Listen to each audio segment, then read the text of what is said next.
Everyone welcome back to my another mini blog. তো দিনটা ছিল 2রা ফেব্রুয়ারি দুপুরে। সেই দিনই যেহেতু সরস্বতী পুজোর তিথি লেগে গেছিলো, তাই বাড়ির পুজোটা আমি সেদিনই করে নিয়েছিলাম। আর বিকালবেলা আমি আর রোহিত একটু স্টেডিয়ামে চা খেতে গেছিলাম।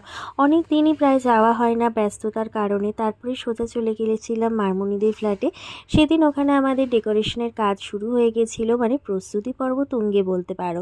পাড়ারই এক জেঠিমা আর কি ফ্ল্যাটের এত সুন্দর শ্রীটা বানিয়েছিল, তাই তোমাদেরকেও দেখিয়ে দিলাম। এখানে আলপনার কাজ, ফুল সাজানো সবই শুরু হয়ে গেছিলো। আমি অবশ্য খুব একটা আলপনা দিতে পারি না বলে ফুলের কাজেই আমি হাত লাগিয়েছিলাম। আর এখানে দেখো আলপনাও অলমোস্ট কমপ্লিট। আমরা ফুলগুলো সমস্ত যেখানে যেখানে লাগানো সব কিছু ডেকোরেশন অলমোস্ট কমপ্লিটই করে ফেলেছিলাম। অনেকটা রাতই হয়ে গেছিলো, সাথে সাথে শেষের দিকটা কিছুটা এরকম লাগছিলো সাজানোগুলো। আর যেহেতু অনেকটাই রাত হয়ে গেছিলো, আমি আর রোহিতও বেরিয়ে পড়েছিলাম বাড়ির দিকে। আস্তে আস্তে ঠাকুরগুলোও দেখে নিলাম।